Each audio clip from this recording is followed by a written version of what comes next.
Greetings. In this month's Ask Susan column, I had a great question that zeroes in on the potential effects of emotional investment decisions. The question is, why do I feel so emotionally attached to certain stocks that I've owned for years? Let me start by saying this. If you feel emotionally attached to certain stocks you've owned for years, you're not alone. In fact, what you're feeling is completely normal. I see this all the time with investors, and honestly, it makes a lot of sense when you step back and think about it.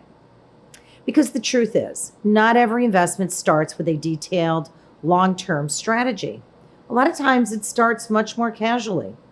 Maybe a friend mentioned a stock, a coworker brought it up, or someone said, "Hey, this company is doing really well right now."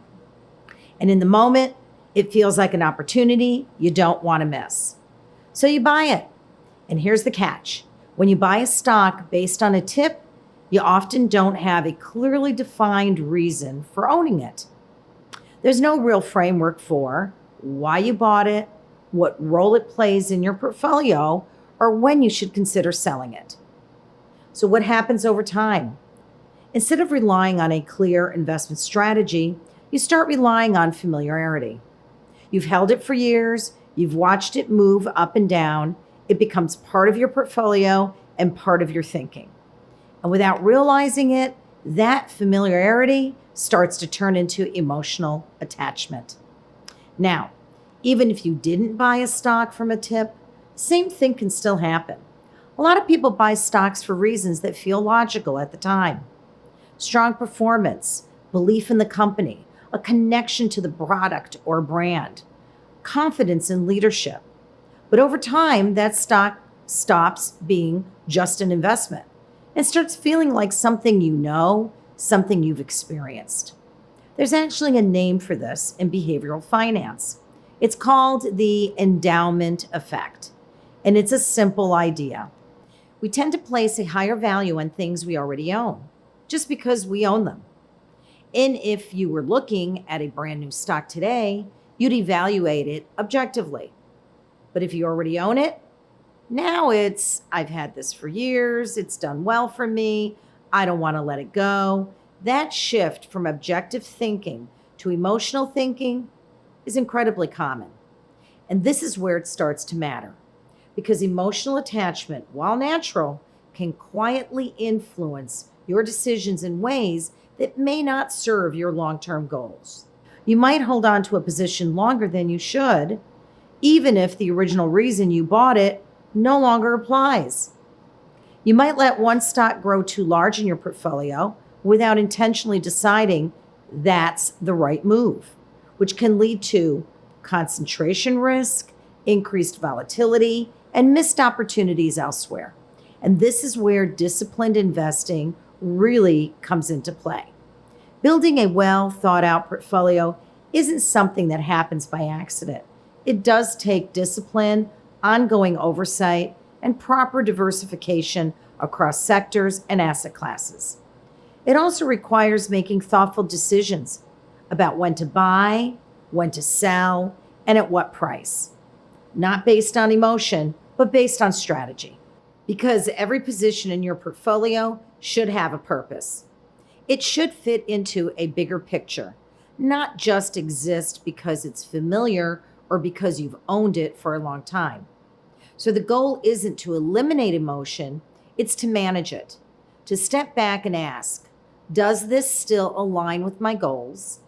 Does this still fit my overall strategy? Is this position size still appropriate? Here's a simple question that can help. If you didn't already own this stock today, would you buy it again at its current price? The answer is no. That's worth a closer look, and especially if the investment started from a tip. That question becomes even more important because you may never have had a clear strategy behind it to begin with. And at the end of the day, emotional attachment to investments is part of being human. It doesn't mean you're doing anything wrong. It just means you've been engaged and you care. But the most effective investors are the ones who combine that engagement with discipline, structure, and a non-emotional decision-making process. Because long-term success isn't about holding on to what feels familiar. It's about building and managing a portfolio that consistently moves you toward your goals. And this is where the value comes from working with a professional money manager who has the resources, expertise, and time to make rational and disciplined, thoughtful decisions on your behalf without the emotional headwind.